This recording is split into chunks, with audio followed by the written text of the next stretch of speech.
We got the number. First quarter GDP down by 4.8%, much worse than estimated.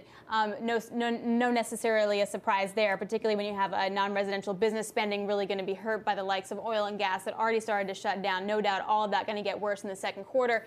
Personal consumption off by 7.6%, whopping down 7.6%, almost double of what we had estimated going into this. And inflation pretty much steady as she goes. A core PCE quarter on quarter is just 1.8%, slightly higher, but we're still around that 2%. So inflation clearly nothing to worry about at this point. Mike, that personal consumption number, though, that's pretty terrible.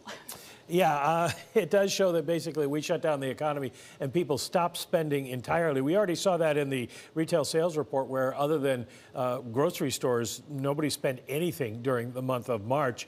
We're still trying to get the release loaded from the BEA. So many people trying to get into that right now that it's hard to get the backup data on all of this. One interesting note, it says that the GDP estimate released today is based on source data that are incomplete, in partly due to the response of people to the coronavirus. In the release, there's a note that said the government stay-at-home orders led to rapid changes in demand as businesses and schools switched to remote work or canceled operations, and consumers canceled, restricted, or redirected their spending.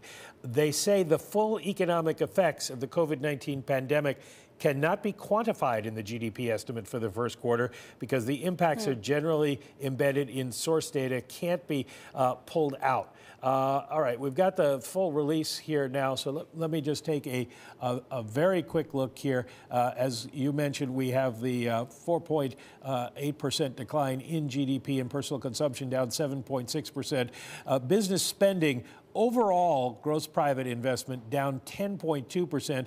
Non-residential business fixed investment looks to be down by 8.8%.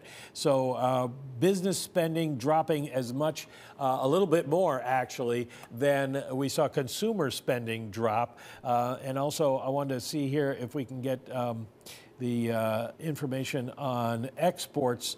Exports down 8.7%. And imports down 15.3%.